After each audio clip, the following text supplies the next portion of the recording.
there's a there. Yeah. So it's like, and so, just tell us a little bit about the documentary. How did you get into all that? And like, what kind of like launched you into identifying the UAPs now, not UFOs? Yeah. Well, yeah. So, UFOs, unidentified flying objects, and it went to UAP, unidentified aerial phenomenon. And then it because they're coming in and out of the oceans as well, they changed it to unidentified anomalous phenomenon. That's where we're at right now. To me, it's like they're just making it harder and harder to say to obscure the truth. That's what I'm coming. It's like unidentified alarm. I can't even say it. So I'm like, now I'm out of the race. And UFOs had a bit of baggage. There was always sort of that knee-jerk reaction when you mentioned UFO. So I think they wanted to kind of, steer away from that. Yeah, stoner stuff. Yeah, get into the UAP stuff. And it was really funny. I think it was today or it was last night.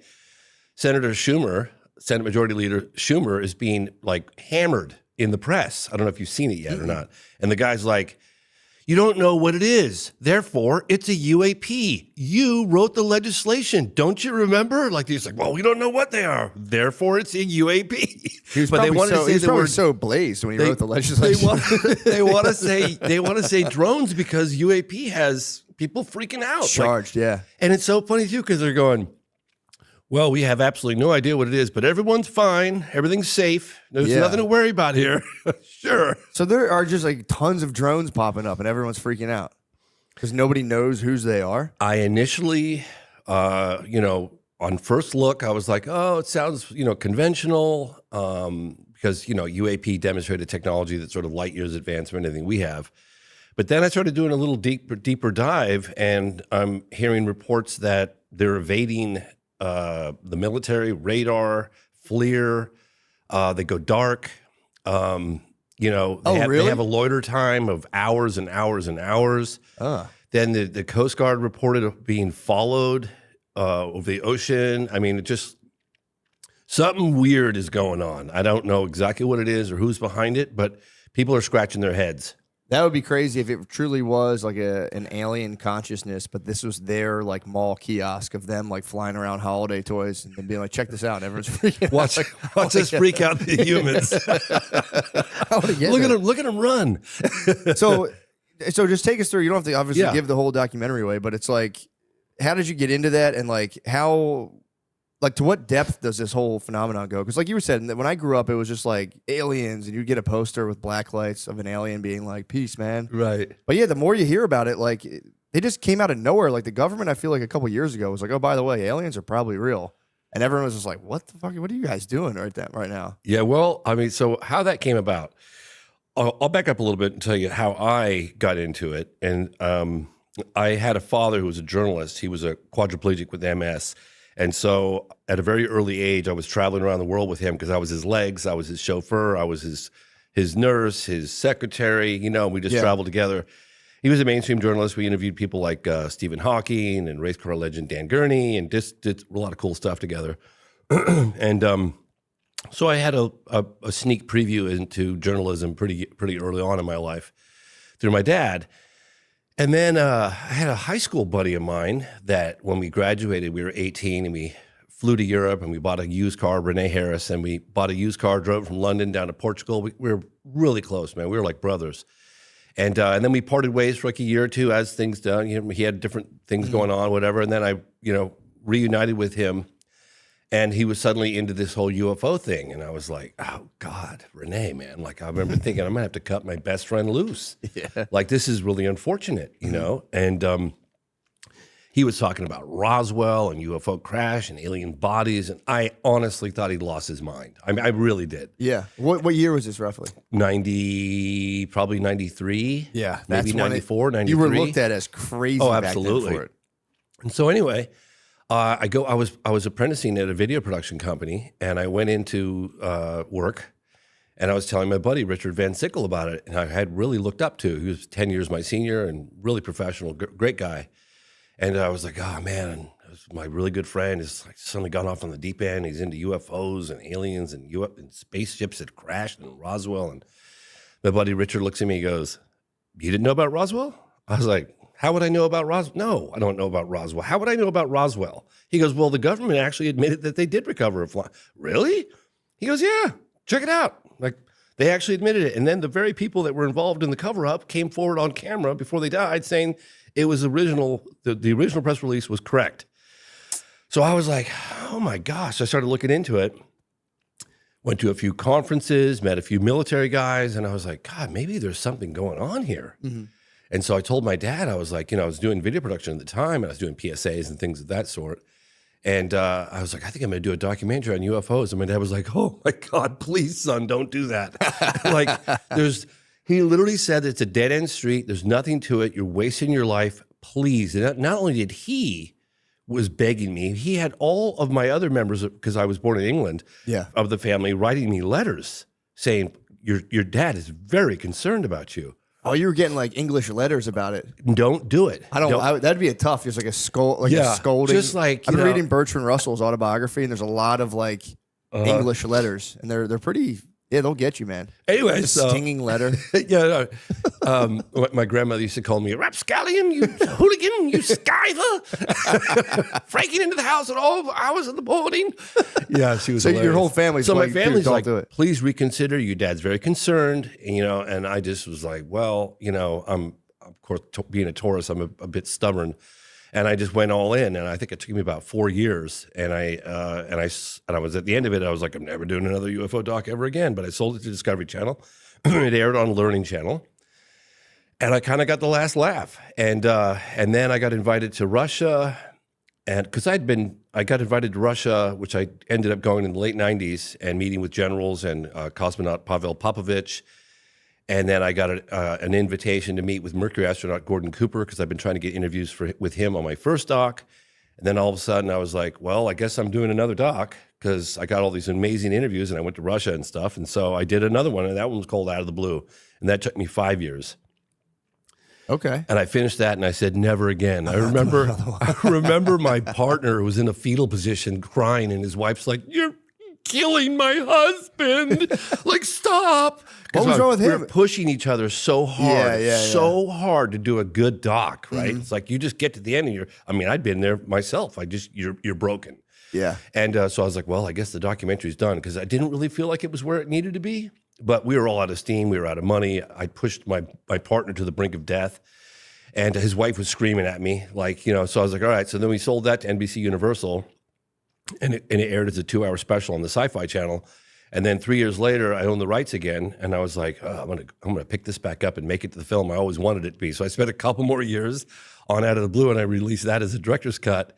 And in the process of that, I broke a big story with the governor of Arizona, Fife Symington, who there's a very famous Phoenix Lights case that happened in March 13th, 1997. And the governor poo-pooed it at the time. And then 10 years later, I met up with him. It's like, why did you poo-poo it? You had one of your aides dressed up as an alien. He came and mocked the whole thing, and all your, constituents were upset. And he admitted that he saw it too. So then that happened and exploded in the headlines. What did he see? Oh, he saw the lights. Oh, he saw a craft. He saw a big, all connected boomerang shape. He said it must have been a mile from wingtip to wing across, because it was so big. Why did he poo-poo it though? He said that there was overwhelming fear, like people were just freaking out. Oh. He contacted the local Air Force Base, Luke Air Force Base. He contacted the Pentagon, and they all shrugged their shoulders, according to him, and said, "We don't know what the hell that thing was." What? So anyway, I broke that story, and then I got. I hope you don't mind. I'm giving you a longer version of this. No, I like it, dude. Yeah. So I broke that story, and it catapulted me into the limelight. We were on all the talk shows, Larry King Live, with the governor, and I thought, gosh, this would be a really good time to capitalize on this attention, because media coverage is very fleeting, and it only happens, you're lucky if it happens once in a lifetime. So I was like, hey, let me capitalize on this, and let me do an event at the National Press Club. And so I did, with my friend Leslie Kane, and it was 2007, and we flew in 14 military and government officials from 7 countries and held an event at the National Press Club, and I shot the whole thing on HD, and then I ended up making a movie about that, which I sold to A&E, called I Know What I Saw, and it was a 2-hour History Channel special. So then I was just like, I'm done with UFOs. Like, I'm done. Yeah. And one of the things I've learned is never say never, because I've said that so many times in the past. But then I stepped away from it for a little while. I did a film on the BP oil spill in 2010.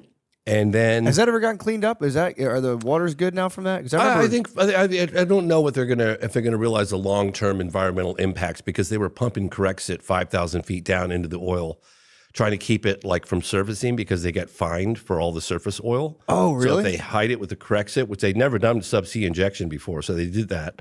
And they just blanket it down on the bottom. Basically, they dumped more Corexit into the Gulf ever before, more than they'd ever done anywhere. It was a huge lab test in the Gulf. Yeah. Oh yeah. I've been personally boycotting BP forever since that. So I won't get the gas. So I there's only 2 times where I've almost been killed. I've been threatened to be killed in all my filmmaking years. One of them was when I did the BP oil spill film. There was a fisherman. He was head of fisheries for a number of different states. And he met with me secretly, and he was giving me photographs of the fish impact that it was having on these species from the Corexit and the oil. And they had like cysts and boils and just disgusting. Fuck. He gave me these photographs, and he goes, "You reveal my identity, boy, I'm gonna hunt you down and slit your throat. Do we have an understanding?" I said, "Yes, sir, we do."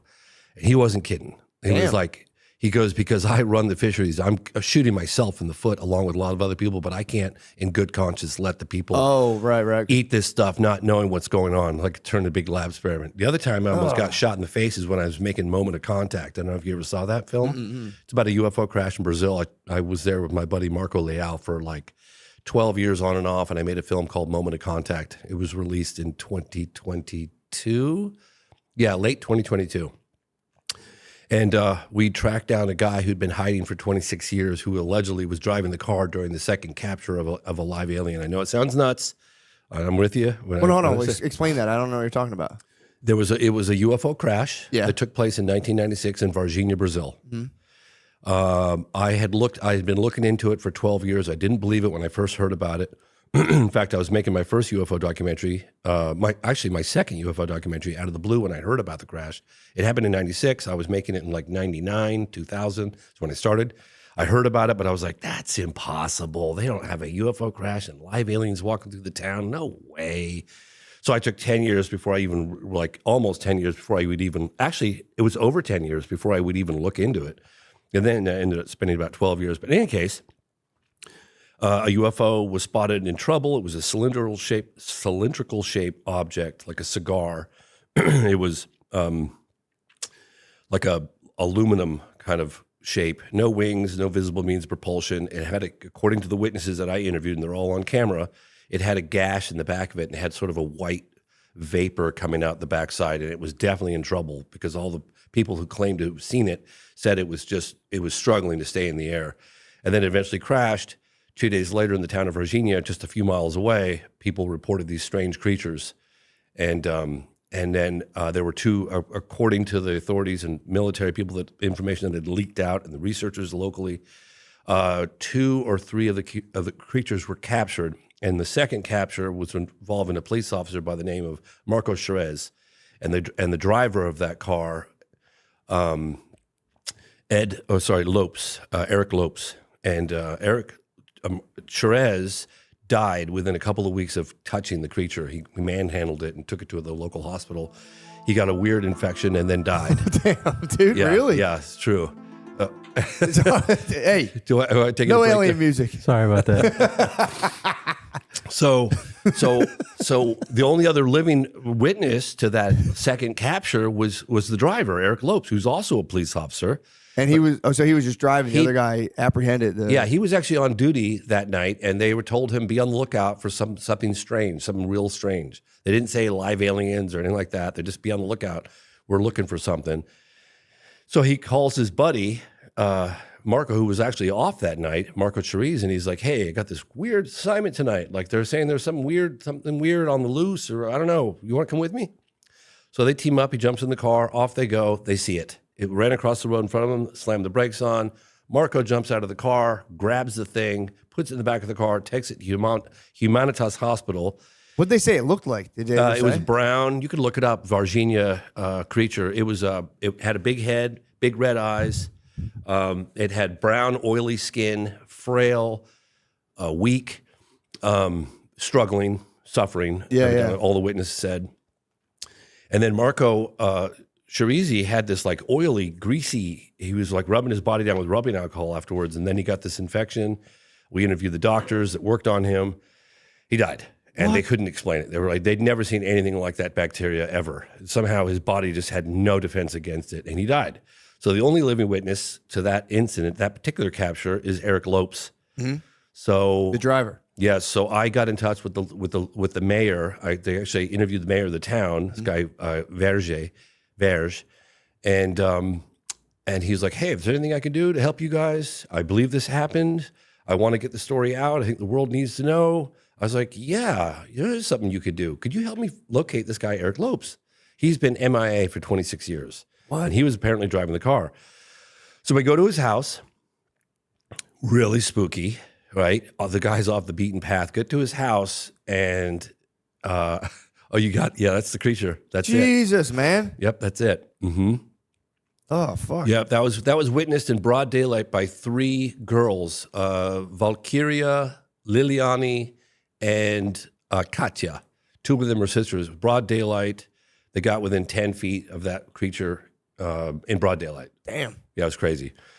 So anyway, we get to Eric Lopes' house, and he I don't speak Portuguese, but he was like apparently telling everyone, get the hell out of there, or he's going to start spraying bullets.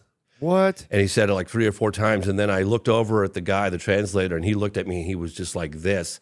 Eric Lopes was looking out the window right above me, and I was looking at his eyes going, God, that guy's seen something. I don't know, man. He had looked like he was so burdened with something. You see it in his eyes. I remember I'd never looked into someone's eyes that had that profound, like he was just burdened with something really Did he look intense. like afraid, or he just looked kind of like just He distant? looked like he'd been shouldering something so profound, so deep, so deeply, profoundly disturbing, and that he couldn't share it with anybody. That's what it looked like. Man. But anyway, it's confused. But anyway, that was a second time. Only 2 times where I actually was like Threatened to be shot. Okay, wow, okay. Yeah, Jesus threatened to be Christ, shot. man. That's crazy. So you didn't even get to talk to the guy? He wouldn't talk? Well, he funny enough, it's really funny actually, because he said, and you could see it in the movie, when we rolled up, he's like, if you're here to talk about the ET, Eric won't talk. And he referred to himself in the third person, which is weird. And then it was like, Eric's not here. And then it's like, I'm going to start shooting right now, bullets out of here. And I kept asking, I didn't know what he was saying. So I kept trying to get a question in, like to my translator. And the translator looking at me like, dude, just chill, And then finally he looked at me like, it's time to go. Like that look, you don't need to speak any language For to sure, get that yeah. look. Yeah. It was like, we're leaving now, period. And I was like, shit, what's man. going on? Anyway, so yeah, that was. What do you think happened to him? Do you think he got like inhabited or something? Just imagine for a moment if he really was the driver that was involved in the capture of a live alien. Okay, Yeah. I'm not saying believe it or don't believe it, but if it did happen, and then your best friend dies, Yeah. and now the family and the world wants to know what happened, and you can't talk, and because your life has been threatened, right? Yeah. So you have to shoulder that burden for 26 years. Right? Yeah. So if it happened, you can imagine how disturbing that was. And, he's military intelligence, so, he's armed to the teeth, I'm sure. And I would talk to some other fellow Brazilian UFO researchers, Uberajaro Rodriguez, this guy Peccaccini, and he was like, oh, yeah, back in 26 years ago, we wouldn't go near Eric Lopes. I was like, why not? He goes, everybody knew that guy was packing. He was just going to open fire. I was like, well, now you guys tell me. Jesus Christ, I went to the guy's house. I probably almost got shot in the face. That would have sucked so bad, dude. That would have been a real bummer. Oh, that would have sucked. Yeah. So anyway, coming off the heels of that, I, because I did a film called The Phenomenon, right, which covers the phenomenon from the 40s up to relatively modern day, 2017, 2020, whatever. Yeah. And then I naturally, the natural progression would have been to go from The Phenomenon to the program, which is out now. But I had unfinished business with this alleged UFO crash case. And so I went back to Brazil like a 5th time, and I filmed Moment of Contact, right? And then at the very end of it all, and I totally believed it. In fact, I remember taking one of the audio guys, he lived in Rio de Janeiro, and this guy Guy, and he goes, oh yeah, we heard about that story back 26 years ago. Nobody believes it. It's like, kind of like what Roswell, For sure, yeah. Then I took him on all the shoots, and he was like, holy shit, this happened, And I said, yeah, I wouldn't waste 12 years of my time if I didn't. Yeah. So at the last week or so of filming in Brazil, a flight control officer with the Brazilian military, because flight control, fire department, police, they're all connected to the military. He came forward and said, yeah, I saw the United States Air Force plane come in and land in Campinas, and then sent Wait, two. what did you say? What? So it was confirmed the United States Air Force was involved with this UFO crash case. Okay. That the United States Air Force flew in to a place called Campinas. And then from Campinas, I know, right? I know, Varginha and Campinas, right? Doesn't get any better than that. Can you believe it? I know. Sorry. I thought my mind was just making tricks. I thought you might have known about this case. I'm no, sorry. Campinas and Joe Rogan talked about it for a year. Campinas. No. Yeah. I wish I knew about I know. So there's an alien invasion. Well, so they probably thought it was the best place ever. They're like, dude, we got to go to Campinas, Virginia. I know, you can't make this stuff up. I know. Okay, it's so really what funny. happened? So the last time I was there after 12 years of filming on and off, a guy comes forward, and he was with flight control with the Brazilian government, military. And he's like, yeah, I was on duty that night, and I saw, this is January 20th, 1996, and I saw USAF come in. And I was like, USAF? United States Air Force, USAF. Flight come in, and he didn't have authorization to land. So he told some folks, like, I can't let this guy land. You need authorization. And then a higher up stepped in the room and said, let him land. Yeah. So he goes, yeah, this thing landed. Then one or two helicopters were unloaded, and they were flown to Varginha. They picked up some stuff, came back to the Campinas, loaded it on the plane, and the United States Air Force plane, back to the United States. Yeah. So that was when I became aware of the fact that, wow, there probably is a crash retrieval program going on. So when I started doing the program, the film that's out now, it was almost personal for me, right? Because I had no idea. Like, I was on Joe Rogan talking about moment of contact in April of 2023. Well, in July of 2023, the highest level intel officer, David Grush, testified under oath to a bipartisan group of lawmakers that there is a crash retrieval program, and he found it. Damn. Yeah. So so the program kind of covers this unprecedented push for transparency on what the intel agencies really know about the phenomenon, right? What kicked that off? I was curious about that. Like, this is my thing. If things are like top secret, you have these giant kind of like, mechanisms of power controlling and hiding things. I do find it funny that they're like, you swear you're telling the truth, and they're like, that you fucking got me, dude. Yes, I pinky promise. Like, it's a weird system we still do. Yeah, well, it's like, you better tell the truth, and we're like, you got me. So people think that the government suddenly had an epiphany and decided to be more transparent on the UFO phenomenon. That's not what happened. Yeah, I doubt that. Yeah, right. What happened was there were a couple of intel insiders, Christopher Mellon being one of them, former Deputy Assistant Secretary of Defense for Intelligence, along with Lou Elizondo and a handful of others, just small handful, that protested because of excessive secrecy. They found a loophole and walked some evidence from the Pentagon out on the front page of the New York Times, and that happened in December of 2017. Okay. So they can't put the genie back in the bottle, right? Yeah. So more people keep coming forward now, and then Congress started getting wind. They were having behind doors meetings with some of these witnesses, and they were like, ooh, there's a there. Wow. And then they had the first congressional hearing by a guy named Andre Carson, Congressman Andre Carson. That was 2022. That had a hint of a crash retrieval program that was revealed through a memo, the Davis-Wilson memo. Then they had congressional hearings in July of 2023, and that's when it was all out. David Grush said, yeah, we have a crash retrieval program. And then recently, just a month ago, we had more congressional hearings, which I attended. And Lou Elizondo, who ran ATIP, or was one of the members on ATIP, he confessed under oath that there is a crash retrieval program. So they have been going around and scooping these things up. So yes. Things. So what do you say to people who are like, it's just super advanced military technology they're hiding from everybody? Well, if that's the case, that would be an even bigger story because somebody has kept it secret for over 80 years. Yeah, so, true, wow, yeah. Okay, that's cool. Yeah, no, I hear you. These things exhibit a technology that's just so beyond anything that we have in our arsenal. So, and what are the examples of like the technology that we can't really wrap our heads around? So you have objects that can hover. without displaying any kind of visible means of propulsion. They can accelerate from a standstill to out of sight in the blink of an eye, right-angle turns at high speeds, no sonic boom, no air disturbance, very little noise. Sometimes you'll hear a slight buzzing or humming noise, but that's it within certain proximity, some of the witnesses.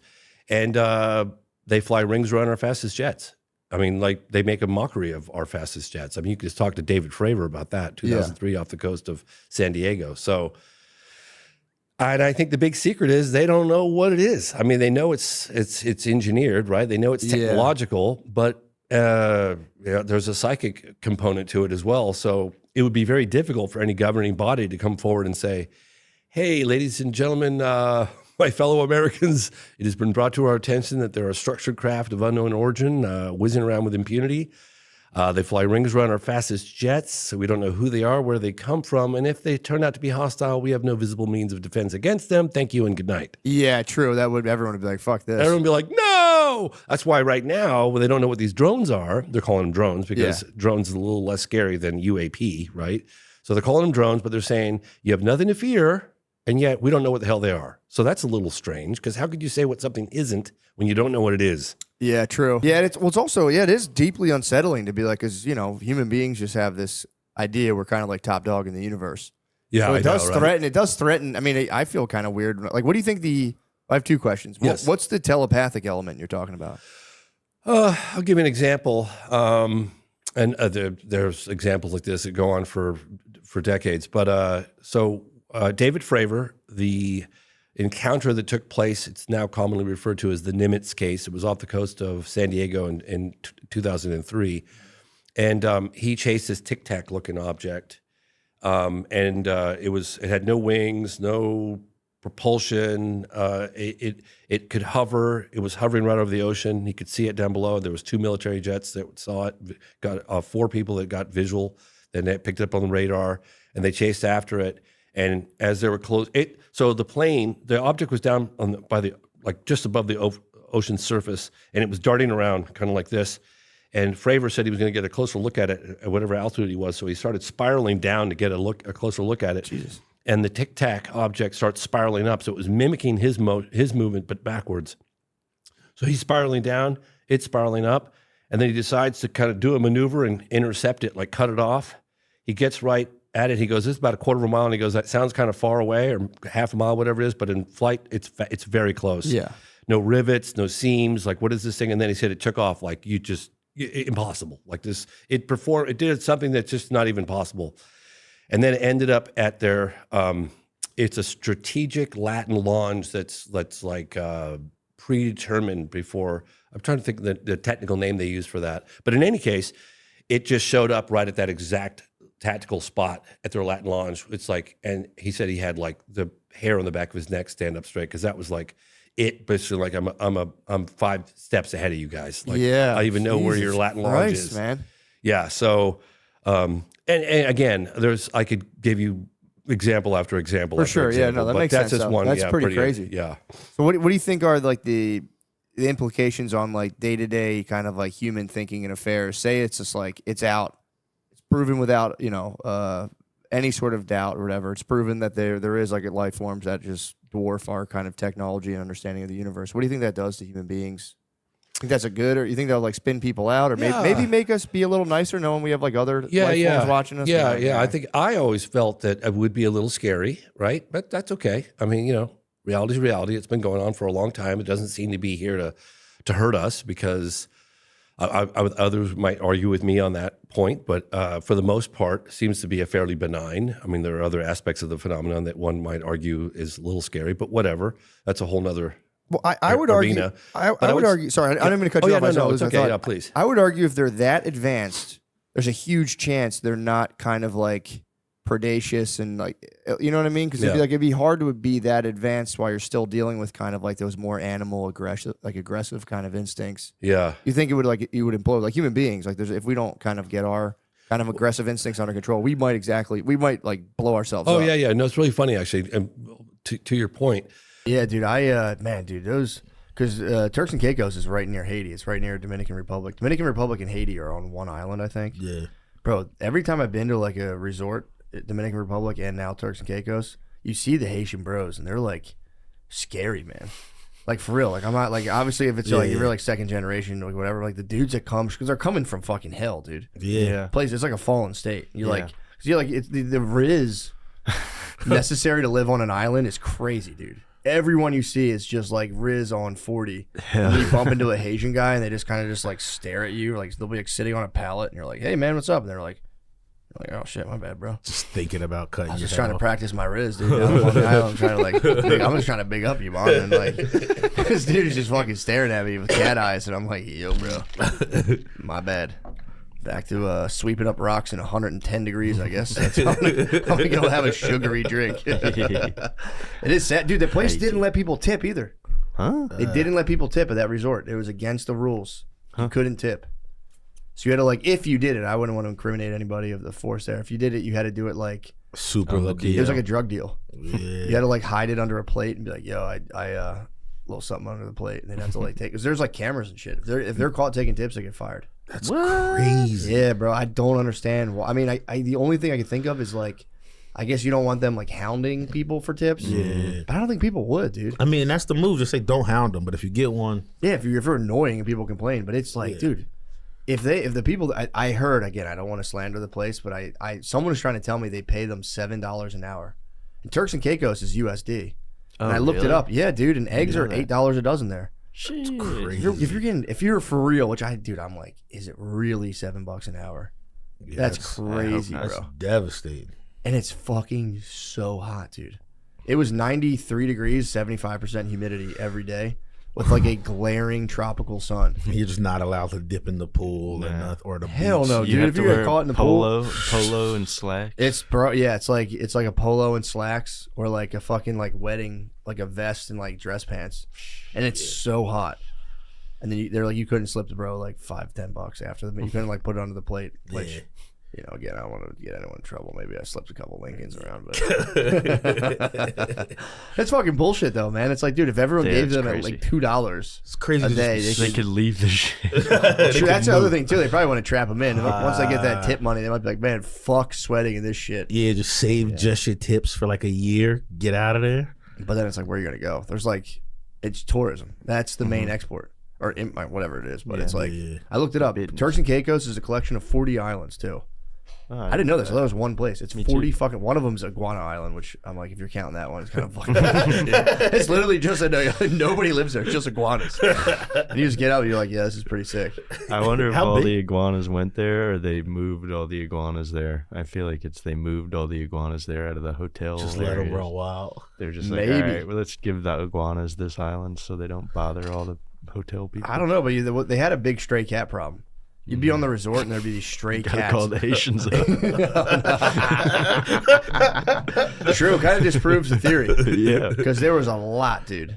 There was many stray cats. Then you would see people's kids just like start petting them at dinner, and I was like, yo, bro. Like, and like mangy cats. These Yep. look crazy looking. Do you feel bad for them though? Yeah, that was I forgive him. My wife made a terrible racist remark because my daughter was like, I want to pet the cats, and my daughter was like, yeah. She's like, why can they do it? My wife was like, because they're white people. I said, hey, Brittany, all right? Knock it off. And I was like, it's kind of on point, though. It was like, it would just be like these white kids just grabbing these like flea-ridden cats. And I was like, yeah. That's probably something I would do too if I was a kid. Yeah, my of mom course, would of yell course. at me about it, but I was sneaking them them some fish. I'd get little meat off my plate and toss it down.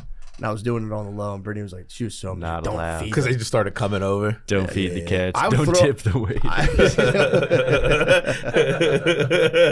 Yeah, you couldn't do anything. I was like, can I do anything nice here? No. So I stuffed my fat fucking face. And sit in the They lazy want you to get river. the full experience of like, yes, I have people serving me. Yeah. Yeah, true. Lordship. Yeah. I should get more into that. Might be nice. Yes, and leave me immediately. Yeah, it was sick though, man. It's like I just like I got down there. I was like, I'm not gonna drink any of these sugary fucking bullshit drinks. I was crushing. Fired pina up coladas. Bahama Mama. Bro, pina coladas. I had a Bahama Mama. I had a mudslide, dude. Oh, I never Maya had cried. that. I had a mudslide. And she wanted it so bad. I was like, you can't have this. Oh, that's like a milkshake, right? Like with alcohol it's in it. literally I don't think there's even alcohol in it. It was so fucking good. You get her the virgin drinks. That's what I always used to want when I was a kid. I used to need the virgin Shirley Temples or the virgin pina colada. Virgin strawberry daiquiri. Yeah, I was giving her the virgin pina. I was hitting the virgin so pina bad. coladas. I would hit the kids with them. They would just lose their fucking minds. They're so good, dude. Yeah. I only got one good sesh of a pool bar, and it was everything I wanted. It was so The pool fun. bar is awesome. Oh my god, dude! Every day I would just kind of crush like these 5 milligram edibles. I had these little mints. Sorry to the Turks and Caicos authorities, I did smuggle them into your country. And they're gonna be so mad at you, dude. They're gonna be You smuggle drugs, you tip their sir. Come get me, bro. breaking all the rules. Come get me, bro. He fed the gas. You go back in a year, they're like, we heard what you did. We know what you did, man.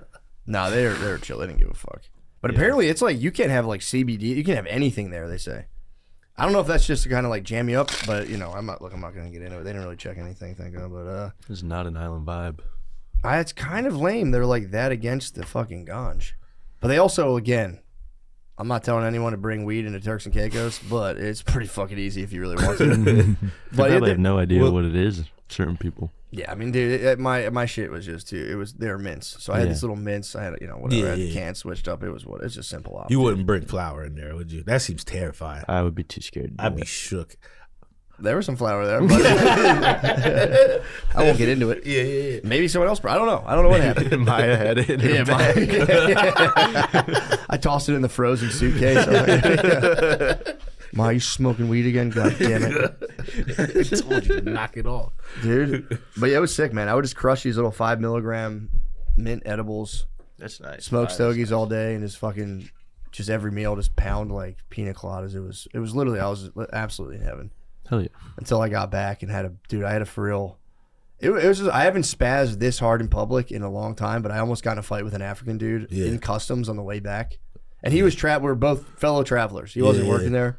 We were like, when you're traveling and like, so like when you go through customs, you got to you go through customs coming off the flight, and then you got to reclaim your luggage and then put your luggage back through the TSA security. It's fucking so annoying. I didn't know that. But so we do that. So we're like, I'm with Brittany. We're all like kind of broken up. It's like Brittany and Chloe. Chloe's in the stroller. I have Maya with me, and I'm like, I have like a ton of suitcases. I'm trying to bring up, and this like African dude. He was like old too. The guy's probably in his 50s. Like cuts in between us, and then starts like pressuring, like kind of like push in front of Brittany, and she's obviously not for that kind of stuff. She turns around like, bro, what are you doing? I'm like, whatever, man, it's fine. We get our bags on. Yeah. I'm like, that shit's so fucking annoying. Then we get the line was just like, we put your bags in a little machine, and then you got to go to another line to get through like some other fucking TSA bullshit. And the guy so we're standing there, and I'm like behind Brittany, and the guy starts doing this like side assault where he's trying to, because there wasn't like a demarked line. It was just like a mob of people like slowly funneling into like a 1-person line. So he starts doing that shit where he's like oozing past her, and he bumps the stroller. And Brittany's like, yo, sir, if you could not like bump into my kid again, you already did it back there. If you could not do that, that'd be great. And the dude was like, shut the fuck up. And he does this like African spaz. And it's like, like Brittany was like, yeah, I guess like, if you're from Africa, like some lady starts mouthing off, I could see him just fucking. He's short circuited. He fucking blew a lid, dude. I for real think he was waiting for you to grab her. He didn't know we were together. I was like kind of a person behind her because I was like, he probably just thought it was a solo lady. Thought it was a solo single mother. He's probably disgusted, bro. Yeah. So she was like, sir, and she obviously is no stranger for conflict. So she was just like, yo, sir, if you could not do that, that'd be great. You're literally bumping into my kid. And he was like, shut the fuck up, and he like just started spazzing out. And I'm like, yo, bro. And then like the guy, the TSA agent was like, yo, dude, what the fuck are you doing, man? Relax. Like, what are you like? It's not worth it, man. Don't go. He's like, go ahead, get the fuck out of here. Like, come on, man. But he's like, I'm a father. He starts spazzing out. So now I'm just sitting there, and the guy's like, yo, man, it's not worth it, man. It's nothing. Nothing to go to jail over. I'm like, yeah, for sure. And as soon as we like get in line next to each other, I'm like, what the fuck is your problem? And he like said something, and I like scream spaz, and like, because we're when you're in a line that like snakes from here, it goes like boom, boom, boom, boom. Yeah. So he was on one side of the divider, I was on the other side, and I like leaned over. I was like, I'm gonna fuck you up. I like blacked out because he said something to me because I was like, dude, could you for real like chill the fuck out? Yeah. And then he said something to me, and I just blacked out. And I was like, and I leaned over the thing. I was like, I'll fuck you up right now. And he just was like, what the fuck? Because then he put it together. He's like, oh, I guess he didn't realize like we were together. And then so he thought you were just out of nowhere, leaned over, and was like, "I'll beat the shit out of you." I'm like, dude, I'm flying with kids. I'm like, whacked on caffeine. It was just this guy. It was just like, bro, he caught the wrath, dude. It was, and I felt bad. I felt for real like embarrassed. I was like, oh fuck, that was kind of ugly. And then like there was like a black dude in front of him, American black dude, and then they were like close together, and the dude, like the other guy, looked back at me, kind of like, yeah, like it's all good. And I was like, dude, I'm sorry, I didn't. He's like, I don't know this fucking guy. And then I started thinking he might have been kind of slow. I was like, bro, I think he might be kind of like autistic or something. Yeah. But then like I got it, and I was like, no, this guy's just a fucking dickhead. We for real almost fought in the airport. If he had like lunged forward, we would have fought. Yeah, dude's like, I was ready to go to jail. The guy's like, you don't want to go to jail? I'm like, yeah, you're right, dude, you're right. And I went up, I was like, fuck you, pussy, I'll fuck you up. This was still in Turks and Caicos Customs? This was in Miami Airport. Okay. I was in Miami. You know how I get the 305, bro. Loco. Bro, I for real, I haven't spazzed like that. It was bad. And then we all had to just all stand in line for like 30 minutes. We're like, it was bad. I apologize to the people in line at the Miami airport. It wasn't my best showing. I feel like the American black people in line were tickled about the whole thing. One dude just kept laughing. Every time he see me, he just started. We would like meet again in line. He'd be like bro, you would look at this guy and go, fuck that guy. Yeah, it was bad. People had to be. People were kind of like giggling to themselves about it because we all had to stand together for literally 30 more minutes, and then me and him would come. We would like look at each other again across the divider because the lines would match up again. Yeah, and he'd be like. So he would start like saying something like, "Bro, it's fine, man. It's already squashed, bro. The beef squashed. Just let it go." He kind of bitched. I'm like, "You bitched out, man. It's fine." I won. It's all right. Just beef's over. I won. Bro, I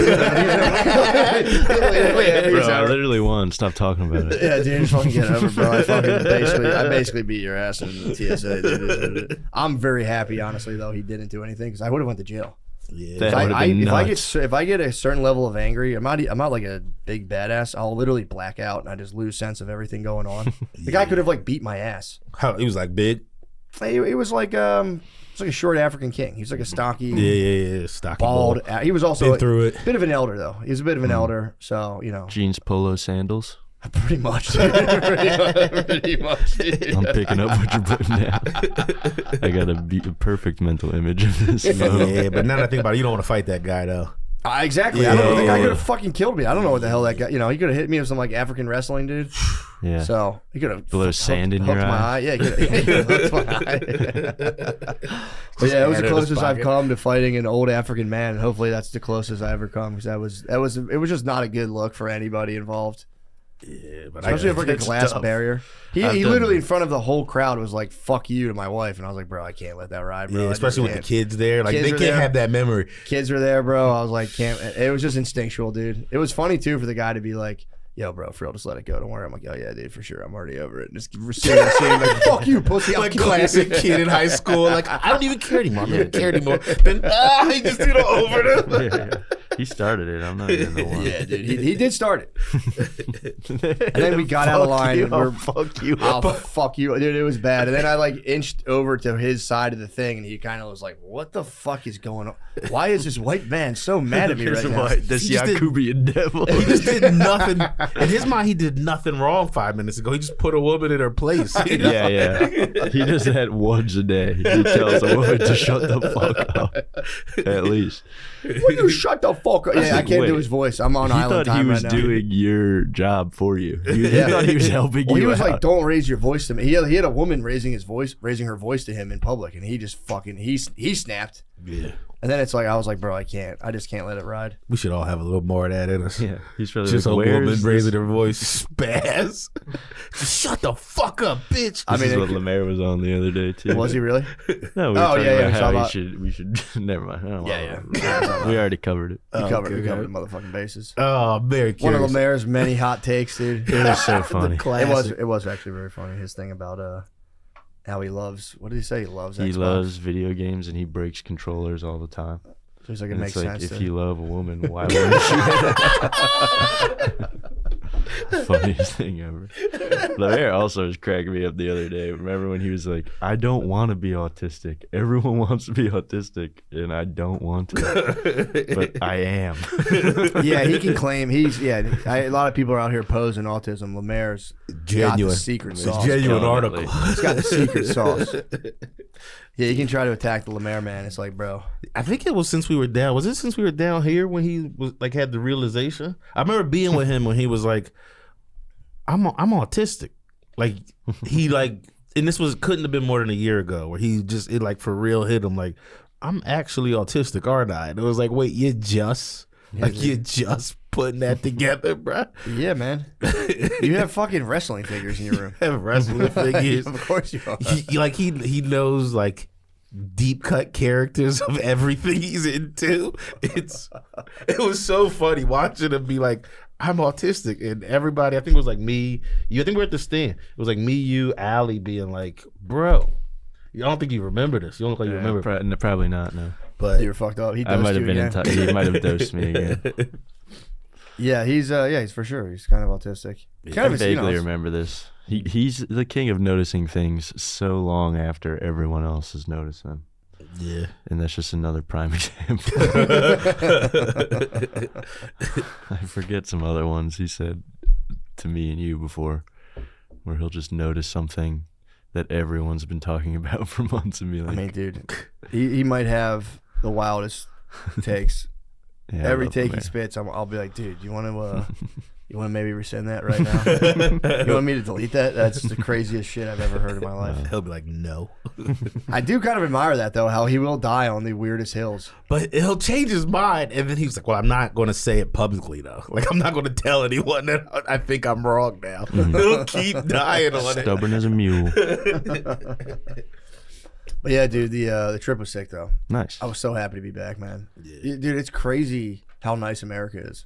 Yeah. The airport at Turks and Caicos was like, it's like a bus stop. It's crazy, dude.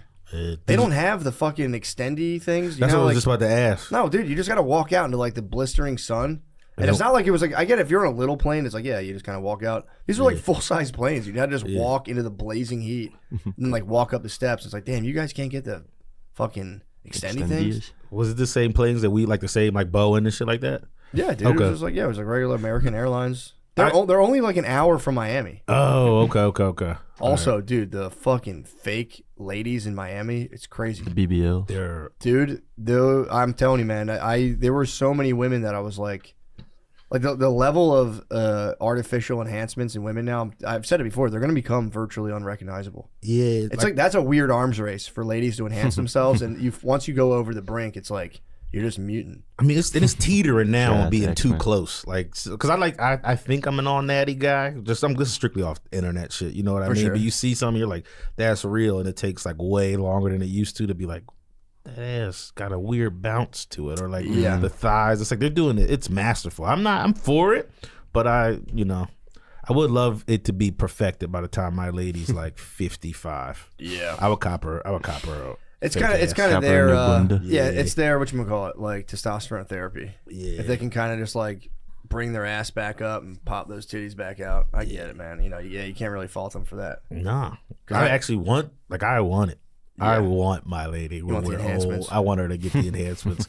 Especially if I'm going to stay and be faithful and shit, like pick them titties up. Yeah. Lift that ass. Like, yeah, exactly. We'll be happy. And you can go on T too. You can go on T. I'm going to go on T. Yeah. Like, as soon as it stops working right, I'm figuring out T. I started taking maca again, not even realizing it. I was just taking melatonin to fall asleep, and then I saw they had like the brand I take is like a daytime thing. Yeah. It's just like lion's mane and whatever else, but they had maca in it.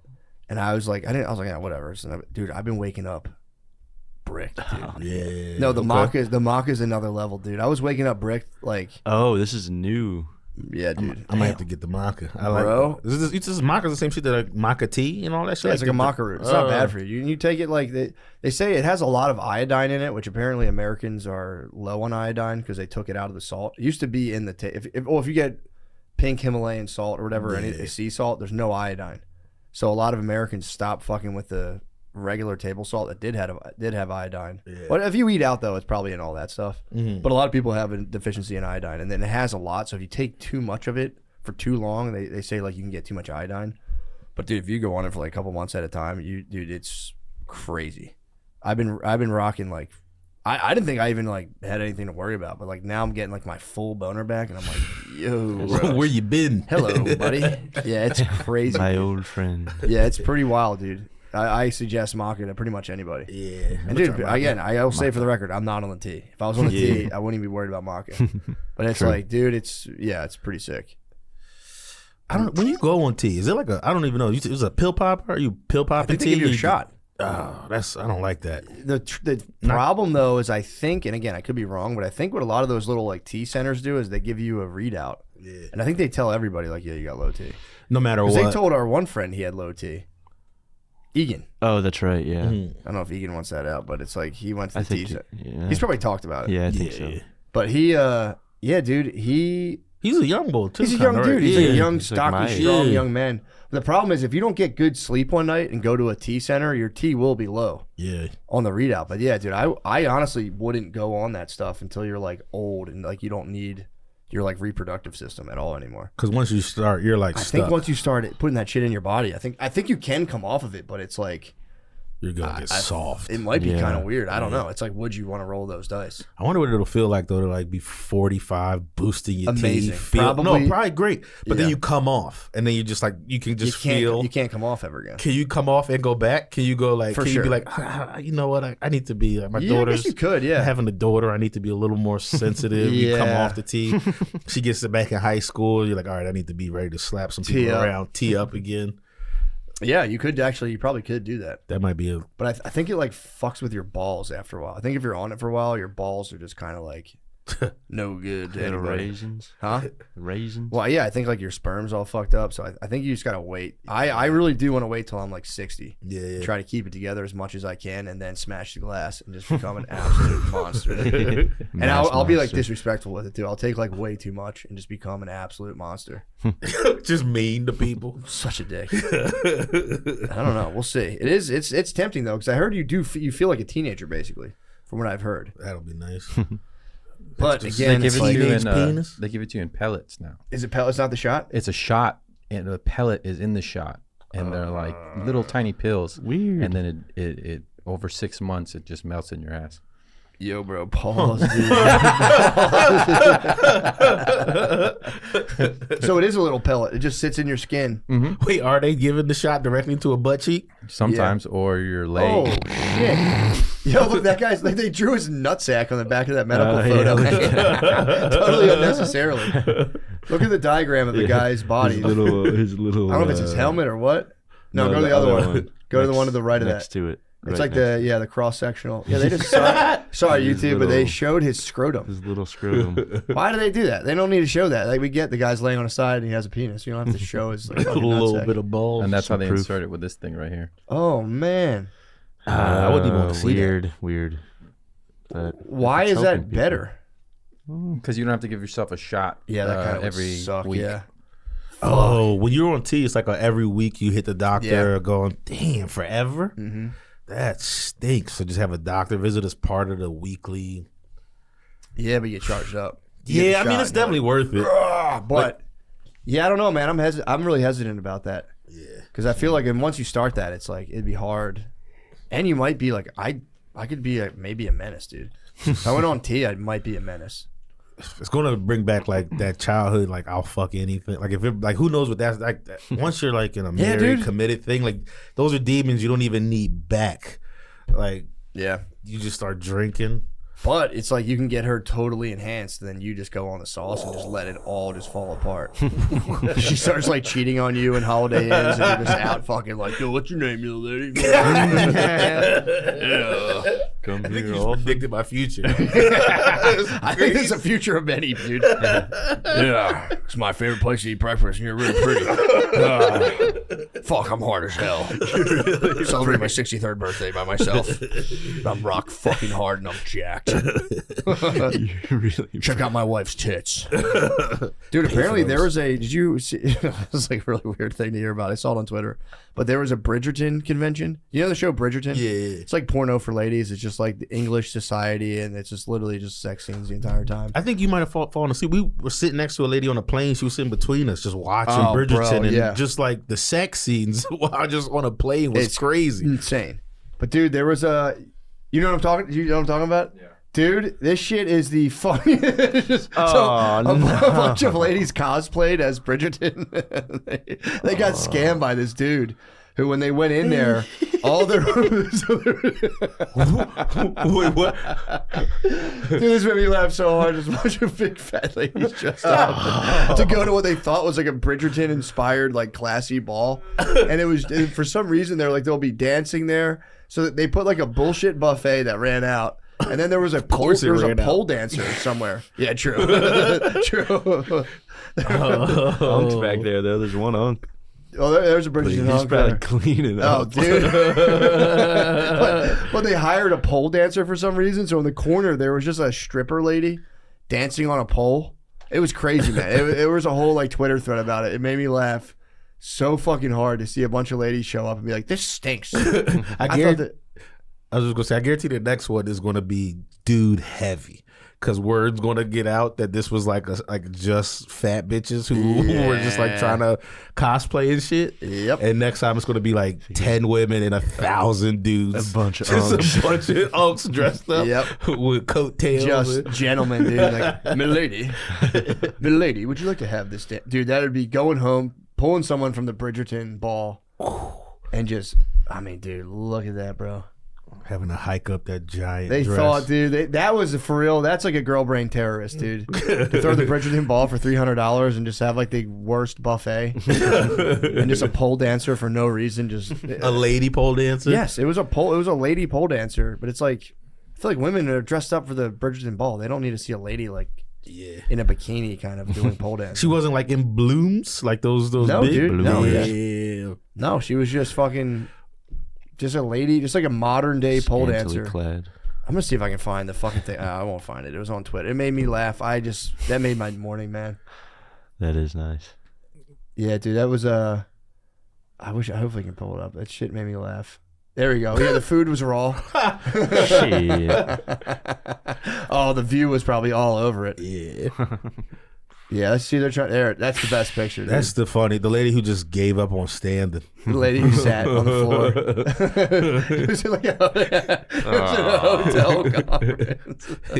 And she's sitting like she slid down the wall, like she did slowly. Nah, it was just ladies, dude. Ladies at the Bridgerton event in like a Holiday Inn. There's the pole dancer, yeah. There's the pole dancer. My man in the corner just taking it in. Just vibing. Yeah, they said a fucking pole dancer. Yo, ladies, beware. Scam alert. Yeah, You're at the go to Bridgerton ball. It'll be you and a bunch of other very lonely ladies. Very disappointed in your coolest dresses. Yeah, man, it's just absolutely criminal. Poor ladies. Yeah, dude, that's I don't know. It's not like safe. No, it doesn't actually. I could have fallen. That's the thing. Like the guy who they showed the promote. Like it was like a club promoter who put it together. Beast. Such an animal, dude. I mean, he must have made. So he probably made like 20 grand. Trickster. With like no overhead. Dude, that guy is such a vibe, though. He's security. True. He's making posted sure up in the perfect spot. Puts their hands on the merchandise. Yeah, that's security. But yeah, there's a young tutor right there. Yeah, it looks like Baron. True. I love Baron. You're right. The next it is there, but I'm always like, are you worried about being murdered on your wedding night? That's a classic move. No. That's like the ultimate lady move. Like the ultimate dude move is like, what am I saving for this, right? Show them the sheets. Being the ultimate for a woman is to murder her husband on the wedding night. Or have him murdered. I think they like to do it. With like a little poison needle and it's fucking. Oh yeah. I'm sorry. I think monthly she like looks over my sleeping body with a dagger and is like, no, I couldn't do it. Do you think most ladies like have murderous thoughts? Yes, 100%. That's all women think about is murder, murder and betrayal. I would say 98% of their thoughts. Dude, I fucking hate it, and they get horny for it. I agree with that. And then the other 2% is them imagining themselves on like breezy villa grotto like balconies outside on like princess poster beds. Yeah. Do like a thin sheet and just after they betrayed you. I feel like you have a camera into my wife's brain right now. It's crazy how elaborate their imaginations can get, but then it's like if you try to send them to the DMV by themselves, it's like, what paper do I fill out? Dude, How could I ever figure that out? Matt, like a week ago. It's because dude, they have a screensaver. When they're not attacking you personally on something, their mind freezes and just an image of like them being held by like a muscle-bound, long-haired dude. And them just being like... Matt, 2 weeks ago, my wife was watching Under the Tuscan Sun, and she's like, what is that? it's like the rom-com Hall of Fame movie. Gotcha. And at one point, she's like, do you think we could ever move to Tuscany? It's like, I can't afford sneakers, you dumb bitch. No, we're not ever going to fucking Tuscany. But it was a serious question, too. There's no like, what, man, would it be nice to live there? Yeah. It's like in their mind in that moment. Yeah. And same thing, too. Like, she'll be reading these fucking James Patterson books. And when I catch her reading one of those, it's like, all right, well, the next week I'm going to be accused of cheating, having multiple affairs, and I'm the high chance of being murdered right now. Whereas, like, if I watch Goonies, like, there's no point that I think, like, the fucking Fratellis are after me. Yeah, dude. It's I constantly I'll confront Brittany on her girl porn intake. Like the certain shows she watches, I'm like, this is pornography. Mm-hmm. I'm like, you can watch this, but understand, this is like me down here watching like gaped, like XXX gape stuff. It's like no dude will ever behave that way. This is pornographic. This is emotional pornography. Do you ever try to trick her and put in something like healthy for her? All the time. Healthy programming? Mm-hmm. Yeah, dude. I try to make her watch healthy programming all the time. It's like rubbing Like a pill cool down a movies. dog's throat. You ever watch a cool movie with your wife and then like Oh. there's like a graphic sex scene and they're like, okay, I don't need to see all this. You should do the same thing with her when she's watching like Love Island and like a dude's just like having abs and being like, yeah, it's like, I'm not really sure we're making a connection, are we? You're like, I can't even look at this, dude. This is, Dude, did you ever this is see gross. Love, Sex/Love? It's on Netflix. It's fucking porn, dude. cool. It's pornography. No, dude. rules. This is What do crap. they do? Dude, there's the first. I like walked in and some lady was getting fingered. I was like, "What the fuck are you watching? Turn this crap off." Sex Life, yeah, Sex/Life. It's like a 50 Shades of Grey level, dude. I was telling her, I'm like, "This is softcore pornography." She's like, "No, it's not." We should see if we can make like the ultimate chick film. Have just Oh, like have dudes so- saying, "Oh, your thoughts are valid, babe." Oh yeah, I'm gonna None of kill the you. fuck Your is thoughts are so valid. I want to kill you. like it's just I weird. want to hide your body. I've never got In a Tuscany. boner for a woman's intelligence, and I feel like you're giving that to me. Like you should start your own product line. You'd be just as successful as Kim Kardashian. She's actually They're like really saying enjoying- things in the movie like, wow, I feel like someone who would even enjoy what we're doing would be like a really smart and intelligent woman. Yeah, but but he'd have to be in a relationship. And he'd have to be like, I'm not the type of guy who cheats, but you're just pulling me out of this because you're so much better than this girl I'm with on every level. I can't believe you're such a more successful woman than she is. Yeah, on every Business level. lady. Oh, God. dude. Like, I just attracted to your business acumen. But I just am so, because my other wife died. They love when dudes are like, and my wife died and left me with these kids. Ever since you became a Rodana Fields millionaire. Ever since your fucking craft company of bracelets took off and became a Brazilian. That's the girl dream, dude. All those Babe, hope bracelets. you don't mind. I reorganized your Pinterest for you while you were asleep. Oh my god, dude! Oh my god, dude! I got you a trophy to commemorate your powdered milkshake sales lady of the year. It's crazy you became the CEO of Herbalife after Did you ever sell Herbalife? No. You would at least enjoy the intake meeting. you slang Herbalife? I used to. You slang powder. Yeah, I got out of the game though. But they set it up. It was like some weird Dominican lady that I worked with. She set me up. She's like, "Here, just go to here." Here's the plug. She was. I That's had Queen of the South. dude. I met her at a Borders in Springfield to buy the kid off of her. But then she made me go to like this event at the Protein Ramada. Cowboys.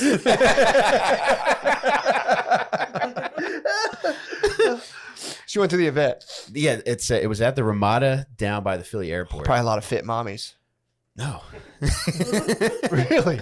dude, it looked like people that have been hit by trolleys. Like everybody there is fucked up for some unknown reason.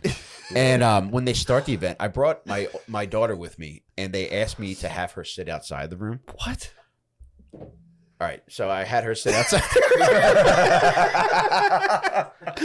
Dude, Full disclosure. Yeah, and then Why'd they have trade secrets? Didn't you I just don't say know. you would never be groomed by a coach? I'm rethinking that now. Could you actually have your teen daughter sit in my car for this, please?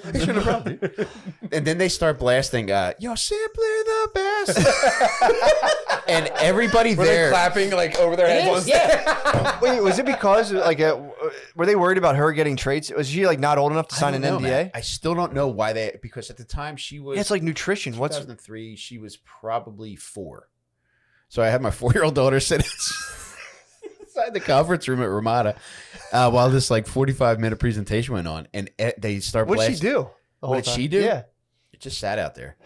Now, full disclosure, now that I think about it, like, I'm not just saying this because I sound like an awful person, but my wife might have been with her. yeah. That would make more sense because I Yeah. don't think I would leave her by herself. Yeah. I'll verify with my wife.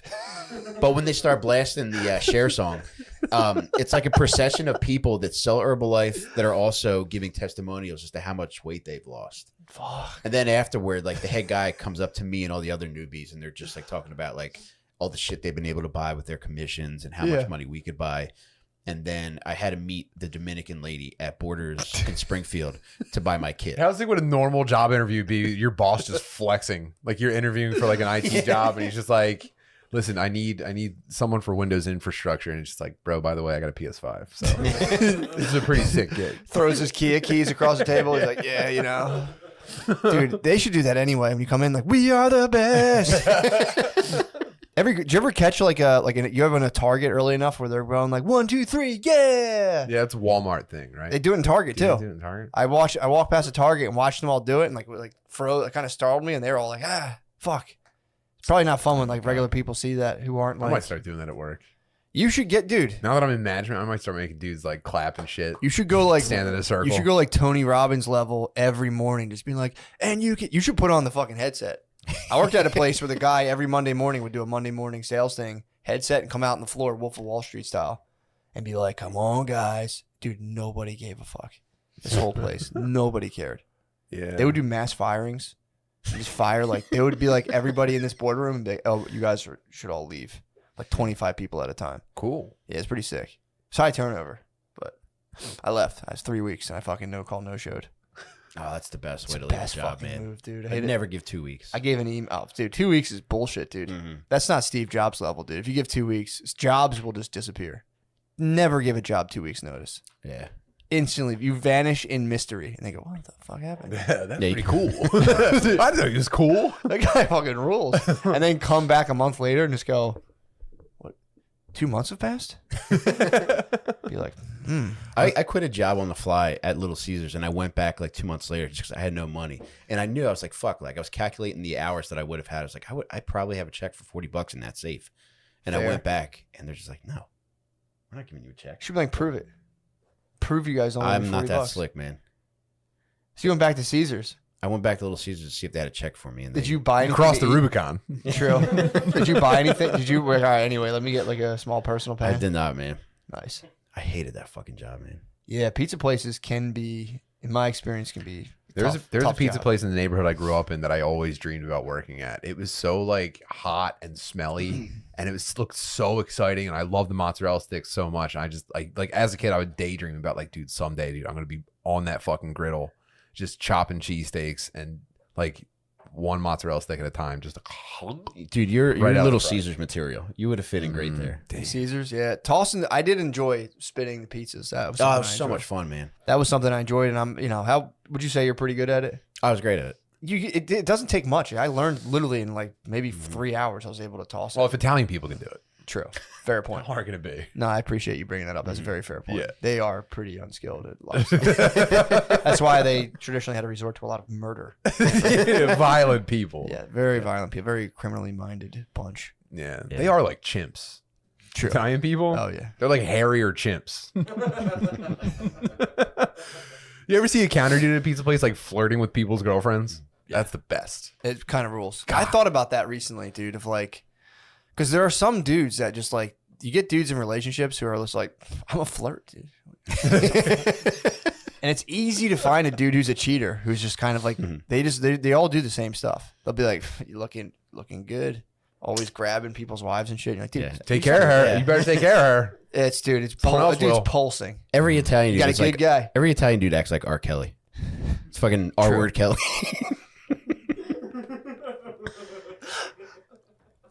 Would you consider getting a job at a pizza place like that now? Actually, my mouth started watering when I thought of it. Dude, When you I would love put Little myself back Caesars. in. Although I'm going to warn you. Now I'm going back to old London. It'll turn you off though. My Dude, brother going in this place, it was so small that it was like the counter and then the kitchen almost backed up to the counter. It stunk every time I went in, and I was just like, I'm addicted to this. My brother worked at Wings to Go, and it ruined Wings to Go forever. Dude, when you work again next to a fryer Dude, all day, people were it makes you visibly sick. sweaty. Every time you went in, it was a bunch of fat people visibly sweaty.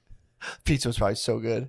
That's a It's the perfect. best. As a Best perfect mozzarella connection. steak probably on earth. Yeah, dude. You definitely want a fatter person lording over a grease pit. Yeah. I wouldn't trust Seasoning grease it with their fucking literal sweat. Oh, dude, it's coming right back out, right in the. Dude, oh, we should make a stop after this. Let's go back to the I would do that for you. True. You should be like, can I see how fat your grease person is?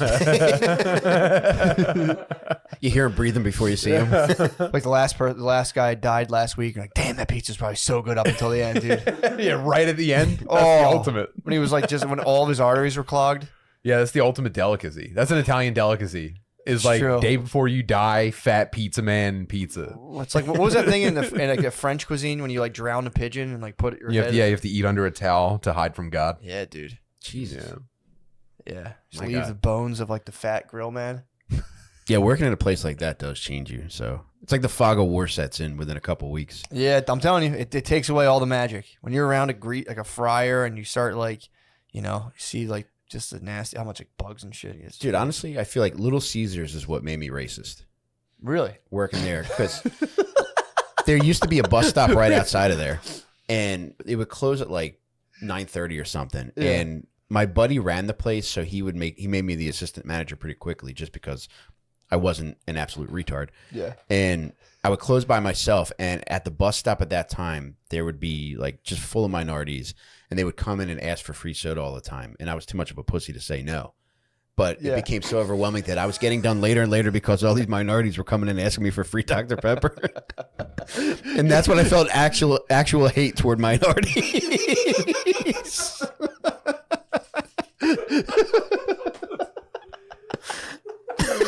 Oh my God, dude. So think about that before you judge a racist. An entire black neighborhood thought they had a cheat code for Little Caesars. Like, there's a guy who will just give you free soda. The thing is, you have to go right as they're closing. You got a line out the door. You had a Dr. Pepper kitchen, dude. So when did you finally work up the gumption and be like, no, I did not. Dude, I quit. fill me up with Matt, some motherfucking honestly- Mountain Dew? No, I will not fill you up anymore. Dude, The Matt, syrup's low. I was getting done so late because they would all come in, and I just couldn't say no to these people. So I would give everybody a free cup of soda, and there would be no less than 10 people getting free sodas. And when I'm shutting all the shit down by myself, like that's like an extra like 20 minutes where I'm giving them cups. And so I was Did getting anyone done request later. no ice? Did anyone have the gumption to make no ice? No, nobody did. I might have let an M-bomb fly at that point. But it was getting later and later, and that was a major contributor to me just If I not could turn going back time. But if you had been like, sorry guys, no free sodas. It wouldn't have even occurred to me to say that.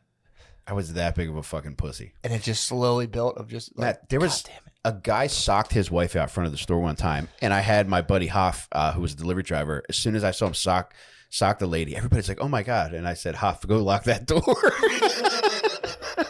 Just so scared that the man will come in and turn it ask on for me. a free soda, dude.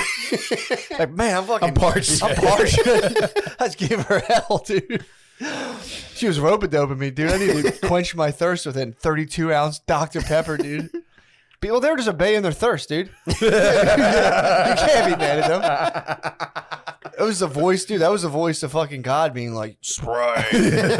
Yes. Yes, Father. Well, it's fair. I mean, that's, I appreciate the honesty of coming in and being like, it created bad feelings to get just, I mean, you probably must have gotten some pretty sick compliments, though.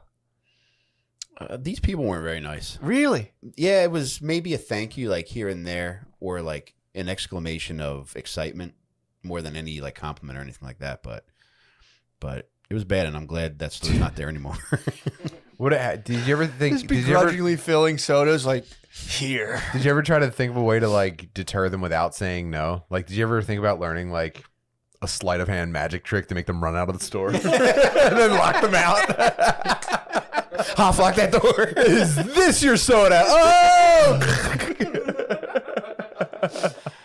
Damn. So you've been working back. You've been on a road to perdition ever since. Hey, every day it's an honest effort, man. True. So I just know my triggers. I just can't go to Little Caesars. I can't fill up my cup at a soda dispenser. You grab me a soda, be like, no, I can't. You don't understand. That's very funny. It is funny to slowly just fucking. Why are you late? Be like, I don't want to talk about it. Yeah, that place was the worst. Papa John's was great though. P. John's company culture is great there. Company culture at Incredible P. John's. boss. Everybody's great. They would always like put on more people. That's the perfect place to go to work. after you become racist at Little Caesars. Yeah. It's like racism rehab. You go to Papa John's. They retrain you. Like they have like a full like 20 pages in the manual. Like, and here's what you do. Yeah. If someone comes in asking for free sodas. Yeah, we don't even serve them, dude. Better ingredients, better violent crime statistics, better pizza. Man, that's a hoot. That's pretty funny. Did you work fast food before? No, just one pizza place and like a couple like shitty restaurants. But I never did I never did fast food. No, I couldn't do it. My shittiest job by far was a fucking pool company. Oh, that was my shittiest. It was a failing. Did you ever work at a failing business? Yes. Dude, I think I might be. Dude, this was like a fucking like, it was going downhill really quickly. And the guy, I was like probably 17. His brother or someone he knew had another company. And I swear to God, I'm not making this up. I'm there. And the guy shows up with a Mexican dude. This is like, 17 years old. This guy was talking about the Mexican guy, I guess he had hired, as if he were a slave. He's like, yo, you got to get yourself one of these Mexican motherfuckers, dude. He's like, I pay this guy barely, he's like, I don't really, you don't cost much. It worked their fucking ass off. And the dude was just sitting there like, he's like, you got to get yourself one of these guys. I remember just being like, interesting. And dude, it was nuts. If he was really generous, you'd be like, matter of fact, go with Matt. He's yours. This is all yours now. I'm telling you, dude, I remember thinking like, that's pretty weird. And then we would dig fucking pools up. He had a machine, but you had to sit there and like clean the edges up with the shovel. He would stand over the edge of the shovel and be like, or edge of the pit and be like, go, go, go. Why is that shovel not hitting the dirt? He would just fucking dog you all day long. Mush. Go. You were getting mushed. Dude, he mushed us, dude. He sat, that's what he thought you're supposed to do as a boss. Stand at the top of a thing and be like, dig, dig. It was like a fucking galley ship, dude. It was second by second fucking him just being like, go, go, go. And he'd be moving a shovel. Were you guys like singing songs? No, we did not sing. No spirituals. No spirituals. It was me and a dude, this one guy. The one guy he was actively trying to fire. So every day he would flip the dumpster over and make him pick it up to try to get him to quit so he didn't have to pay him unemployment. It was fucked up. And he had the salesman, his jacuzzi salesman had a vicious stutter. So you go in there and you'd be like, Jacuzzi's a tough word when you have a stutter. Dude, it was the worst. He had Practically sells itself. Dude, it was little. I'm not lying. It was that bad. So he had a stuttering jacuzzi salesman, and he had one employee he didn't like very much. The other guy who was his main man for the maintenance was fucking the main maintenance guy had gotten. His company fell apart because he got into meth by accident. Thought it was coke. Stayed up a couple days. Failed. His business failed. Yeah. So he was he was really good at working, but that was that guy would come home. I would do maintenance with this guy, and he would just the guy had no idea what he was doing, or like the dude who hired us. So the maintenance guy was pretty smart, and he would get all of his jobs done in like 2 hours. So we played Tiger Woods on PlayStation, and we would just like smoke weed. But apparently to the other guy who they were trying to fire, he like would do weird sexual shit where he'd come out in his underwear and like show his ass to him. It was pretty weird. And he asked me, I saw the guy, we met years later. He's like, did he ever show you his fucking ass? And I was like, nah, dude. He's like, bro, he brought me into his apartment and like showed me his ass. And he's like, I was just fucking around, bro. I was kidding. Cool. That's cool. Yeah, this was easily the worst place ever. That was the guy with the stutter? No, the salesman he just chilled in the office. He didn't go out in the field. take him 3 days to say I quit. Yeah. That was easily the worst job, dude. The guy would just scream. And then at one point he was like, yo, go service pools. And I was like, I have no idea how to do that. He's like, you'll be fine. And I just went to houses and just fucked with people's shit in their pool filters. And then I went home early. I just drove home and was like, dude, I don't know. The guy's like, you didn't clean my fucking pool. It's like, I genuinely don't know how to do that. Like, I don't know how to like get the shit. I had to like hook up a vacuum to a thing and like use like suction. It was crazy, dude. I'd look at the pool. Did you ever look at a pool filter? It's fucking terrifying, dude. If you're not mechanically inclined, I would just like turn knobs and be like, it does look like a fucking Victorian steam machine if you're not. It's crazy, dude. Valves and shit. Worst place I ever worked. I picture you as somebody who would take off his shirt and get in the pool to check it out. I fell in a pool one time. The dude fucking complained too. I was overwhelmed. I didn't know what I was doing. I bent down to like adjust something. I fucking fell in. And the dude accused me of trying to cool down. I was like, dude, I wasn't trying to cool down. I genuinely lost my balance. And now I'm drenched head to toe. Yeah, I had to get back in the truck in wet jeans. Leave me alone. He called and he was like, dude, one of your guys. And then my boss was like, you gotta cool down. I was like, I didn't fucking cool down, dude. You took I a dip. genuinely slipped. I slipped. Dude, imagine how good of a jacuzzi salesman you'd be right now, though. You'd be the best that ever did it. My God, dude. Sean, thank you for Googling pools so we can have a better understanding of what Matt's talking about. I try to tell him, bro. Knock that off. That is a sick cannonball. I will give you that. That's what the homeowner took of Matt getting in the pool. Dude, it was a pure, like, fall in. I was on my knees unscrewing something on the side, and I just tumbled. I was like stressed out of my mind, dude. I was a 17-year-old driving around a pool truck trying to, like, fix shit. Matt, do you remember what thought you had as you were underwater coming to the surface? I was kind of like, damn, that feels good. I remember thinking like, fuck yeah, this feels pretty good. Yeah, dude, I got my ass chewed out for that. Sucked, dude. It was the worst. And then it just completely went into ruins. Pool company fell apart. He didn't give me my last check. Dude, I bet you something that had more to do with that than you just falling in the pool was you are the ultimate pool boy. And his wife probably said something. I never got it. Dude, relative this to guy, you being hot. me and this guy clashed. This guy had a mural of himself on the wall of his pool, and it said Buzzman's Paradise. Fucking hated this guy, dude. He would like fireworks in his fucking pool. And This sounds like a Fight Club situation. I was in Buzzman's Paradise, dude. It was, dude, he would leave candied jellies out, and I would eat them out of spite. I would just be like, and just eat like 4 orange slices and get in the truck and leave like fireworks in his pool. I'm like, fuck this guy. Buzzman. He'd be like, he came in, fucking took a dip, and then he didn't even take the shit out of my pool. And I was just like, dude, it was ridiculous. There's so much shit in there.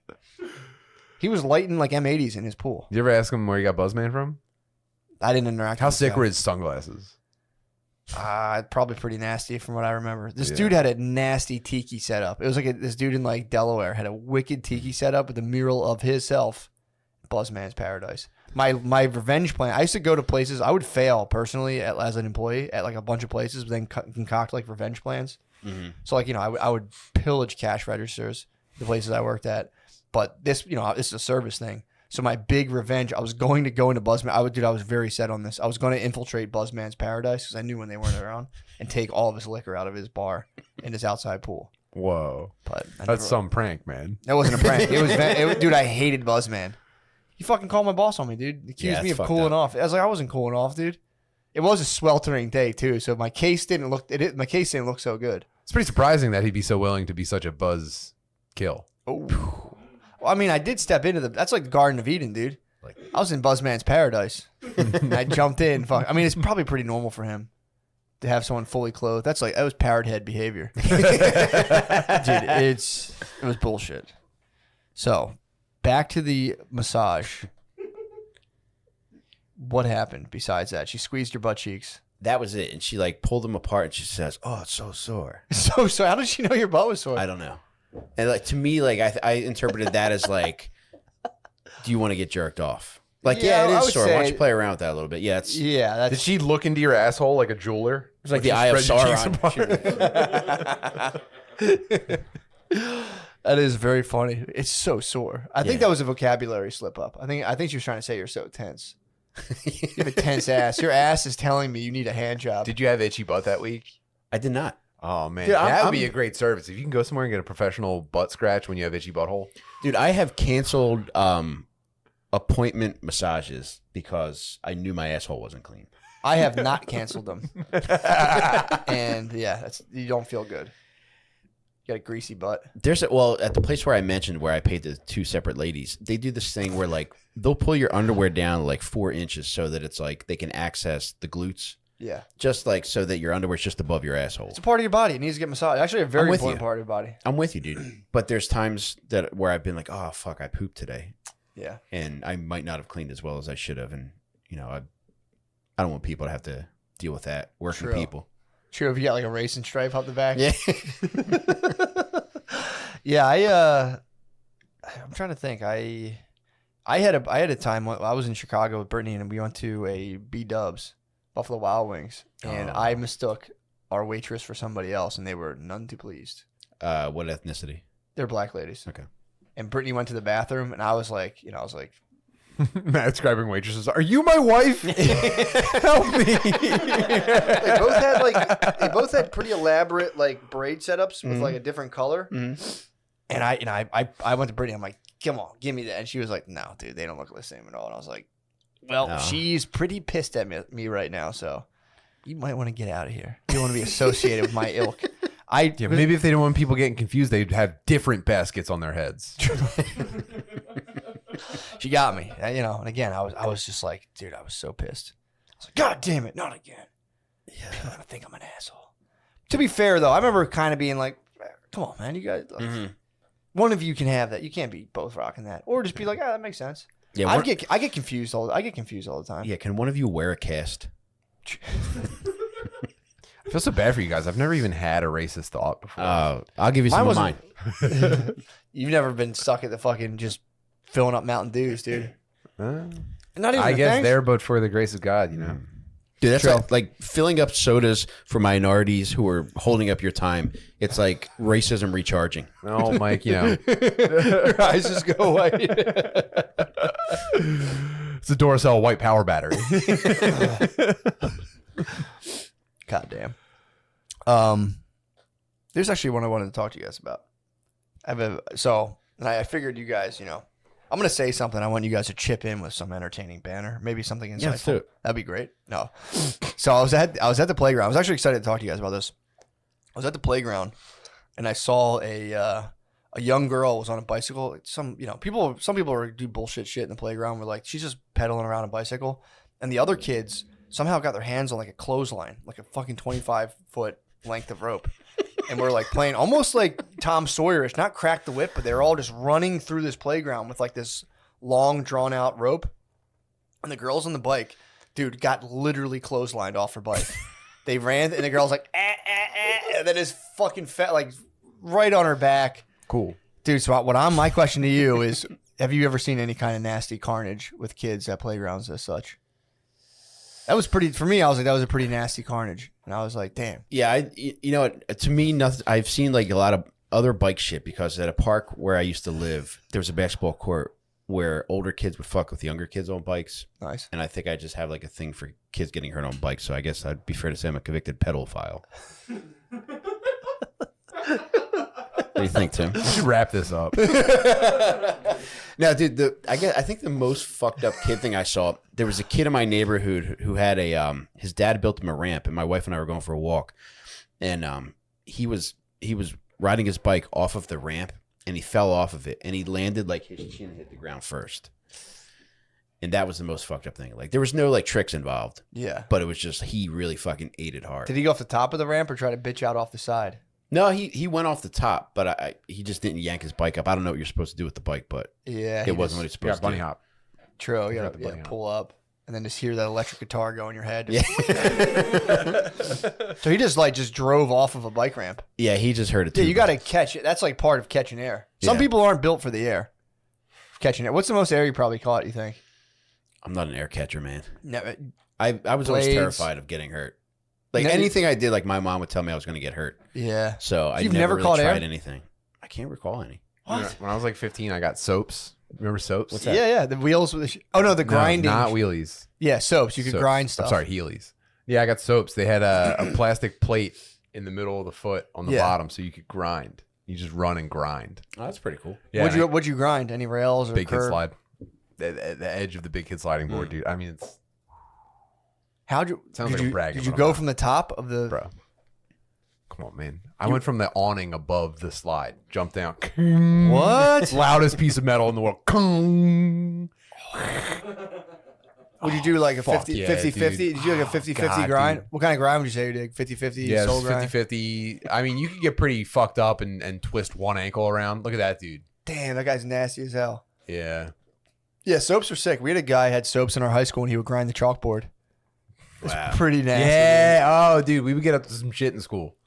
Yeah, I want to get Front some step, like you're walking like into school, you're like real quick, bust a grind across the bottom step. Like, that's not really a big deal. It's whatever, dude. How expensive were these? Curb at the bus stop.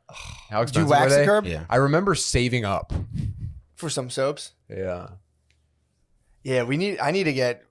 I might start waxing some curbs just around me in case anyone has some soaps on. Dude, they're $800. Get the fuck out of here, dude. That must be vintage. Those are like the Jordan ones or whatever. $800. Those are hype beast. Those are hype beast soaps. $175. They're all. Do they not make soaps anymore? What the fuck? Why not? I don't know, dude. Dude, just out of nowhere grinding something with. I mean, there's an entire generation of like chubby white kids that just have permanent ankle injuries. Yeah, they're already fat enough that their knees were going in the middle, like toward each other in the middle. Now this. I think I had those ones, the navy blue ones with the white. Do you really? So they're being made right now. I think they're firing them back up. And they're just, Damn, the dude. ugliest shoe ever made. Dude, too. imagine you're in a Sri Lanka sweatshop. You're making shoes. Like, what are these ones? Like, you can grind You shit. can And they're just trim. like, man, Yeah. fuck me, dude. Mountain Whoa! The ultimate.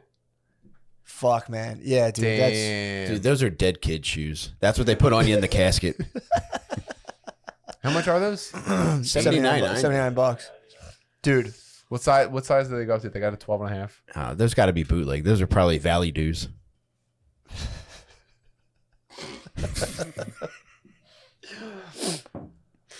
Yeah, getting some soaps, man. That would be pretty chill.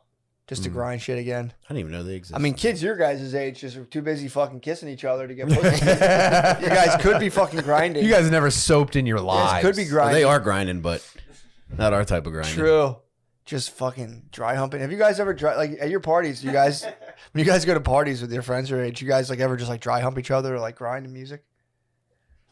I mean, I get it. You guys are doing what you got to do, and I don't. I have absolutely no ill will. I'm just curious. Like, what's that like for you guys? Yes. You guys grind at parties? No. I was never invited to high school parties. Really? Oh, Gardenia was. Gardenia.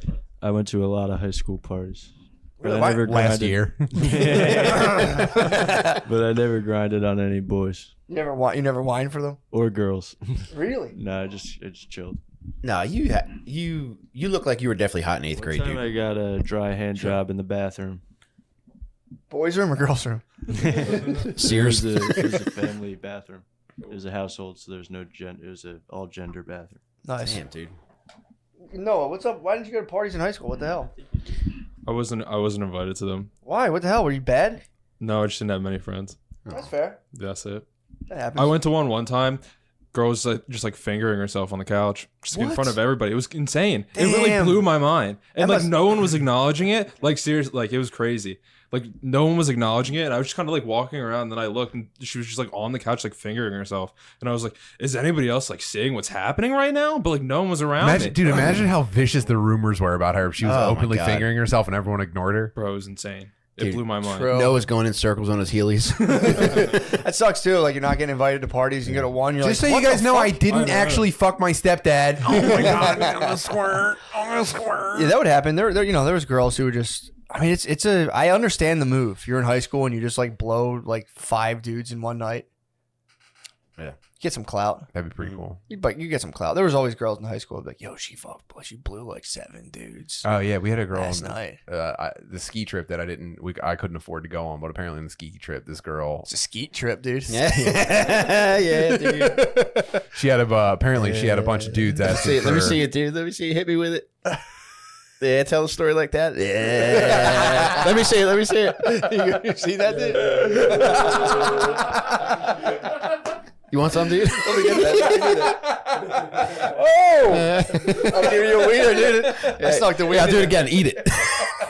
Oh, Oh, dude, I would get all up in that.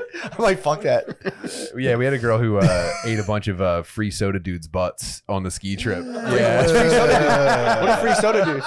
Wait. My free soda I probably shouldn't explain that. Right, I hear what you're saying. But the rumor is that like, yeah, she ate 10 dudes' butts. They were lined up out of the hotel room door down the hallway. What? Pretty gross. Legend. Legend. She never shook it. I think to this day she probably had like there's probably a good number of people that she like has to pretend don't exist because of how tortured she was. She ate all their butts. How does word get out? She's like, yo, tell your friends. Dude, it was like Monday morning or whenever the next day everyone was back from the ski trip, it was like everyone was like, dude, did you hear? She ate 10 dudes. She came back with a goatee and a cleft palate.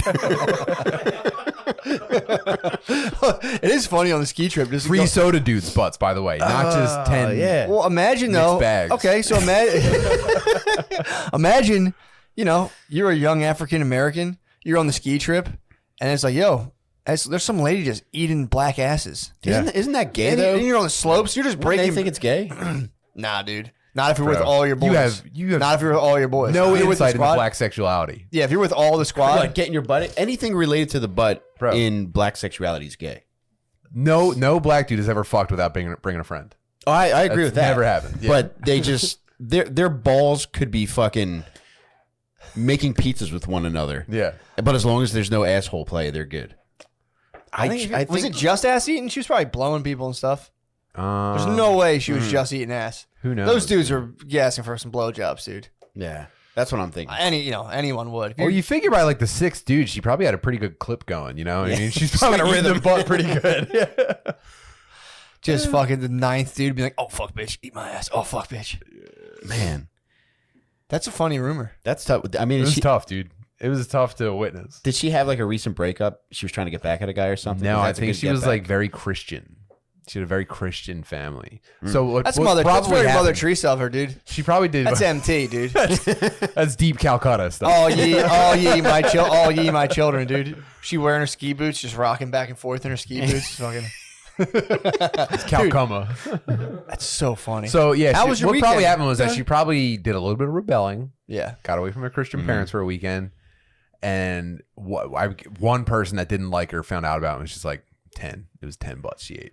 She ate 10 butts. She probably like kissed a guy, Yeah. and like within 48 hours, it was like, dude, life is over. Maybe she just couldn't say no. Like, excuse Yeah, me, right? mister. Excuse me, mister. I was thinking about getting my ass eaten. She was like, I don't see any way out of this. It's like Pringles. Bet you can't eat just one. maybe she was like, This is just butthole Little Caesars. Like I said, dude, they're just asking, can I have some free people soda? just She coming did in not say no. backwards, just fucking. Gosh, she was looking. She's like, I meant to go to bed. I'm 20 never gonna minutes get ago. out of here. Fuck. That's why I stopped eating ass, dude. I'm never gonna get home. I'm gonna miss my bus back. Yeah, it's always that's tough. That's tough. Yeah. What was like the rumor in your school? Because for us, it was just a kid somebody started a rumor freshman year. This kid Repture was jerking off, and it haunted him for the next 4 years. Hey, where was he jerking off? They started a rumor that they caught him jerking off in the stalls because at our high school we didn't have doors on the stalls. Say what? Yeah, there were no doors in the stalls. So somebody said they walked past and this Did you kid go to school at Veteran Stadium? they removed them all. Yeah, piss troughs in the classrooms. Damn. So you took a dump. It was just. You had to It's like prison. trust in one another. True. Yeah. But yeah, Caught him fapping. I don't think they did. I think they were just busting That's balls. why I would wear a cape. I would just hold up my shit cape and shit, and probably would look over the top too. Like, don't look at me, dude. I'm pooping in here. People found out there was a bathroom in our high school that was like, I think a staff bath, but it was a solo. I found out about that like my junior year, and I would hit that up and take Yeah, it's a tough one to nice pass up. dumps, bro. So I didn't like dumping. I wasn't one to dump in public until I think I was in like late high school. For that reason? I never shit in grade school. I wouldn't go shit in public bathrooms when I was young. That's normal. Yeah, I just was like, I was turned off. Then it was like, once I was liberated in high school. Once I started shitting in public, I remember being like, I got kind of ballsy with it. Now I'm back to like, if I can avoid it, I will. Yeah. I kind of need I've a squad. you know what I've gotten into? I Vietnamese shit in public Squat? bathrooms. I stand on the seat squatting over this. Really? Do you really? I do this in porta potties a lot too. Actually, porta That's potties I actually- think are wise to it. If you notice, next to the toilet seat in porta potties is like barbed wire? sloped down. It's like the homeless like spikes so that they can't sleep there. That's it. Jeez, You'll man. pitch I hop up on the seat and hover over like this. What do you pitch hold a on good to? loaf. Like the Oh, pipe dude, work? this is perfect pistol squat form, dude. Yeah, It's like he's posing for like. Hold on, look at this. You think I need to hold on to something? true. And you're Look at on this. wheels too, on a pivot. Look at this. Do you understand me? Yeah, I get you. Yeah. Don't question me again. And you will, that's nice too, because when you're apparently that's a squatty potty. When you put your feet up, Yeah. it like releases some sort of It's the muscle ultimate. that it lets you just drop. It's like There's a no natural bad- popper. Do you have a squatty potty? I've used one at Tommy Pope's house. Dude, I'm telling you, I can't. I'm pissed if I have to shit without mine. Yeah. I can't go back to not having. I've my got feet up. the Sega CD 32X set up. I've got the squatty potty with the high end bidet. The bidet is crazy. If I ever have to use an away bathroom, it's like I put like war paint on my face and shit. Like, all right, time to get back in there. Yeah, dude, the bidet. Billy has a bidet. I'll just clean my ass. Mhm. I'll just stop at a bidet and just. You never know if you're freshen getting a up. massage or something. Might as True. well clean it. True. Just freshen up before I go back. But It's yeah, not that's bad. that's my hot tip, dude. Stand on the dirty toilet seat with your sneakers on. But you put yourself at risk of splashback.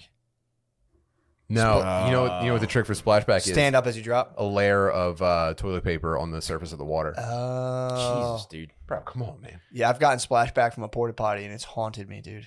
I've had the blue Was liquid. it blue? The blue liquid is going up my butt, No. dude. Just a potion of just like construction worker dumps. I had that shoot up my butt. That's like a bank robbery die pack. It's probably why I didn't get COVID. Stank robbery. I'm telling you, man. I think that's why I didn't get COVID. Yeah, because you got the Blue liquid, Vax. dude. Yeah, dude. I have like 19 countries fucking just up. It probably went up into my like Jesus, stomach man. lining. It's awesome. Oh, it splashed your hole? Hit my hole, bro. I got fucking Put it on like true- chapstick. That's true splashback, dude. You hit it, it hits your hole. So Man. Yeah. That's how you zero your butthole. You have to splash directly back into it. If it's off, you gotta like adjust the couple. It's like sighting a scope on your gun. I got recalibrated. Yeah. That blue liquid hits you, bro. It's a bad feeling. Mm. Oh man, where were you at time wise? All right, let's wrap her up and go to the Patreon. Let's do it, baby. Sorry to end. Yeah, I don't want to end so abruptly, but yeah, let's go on the page.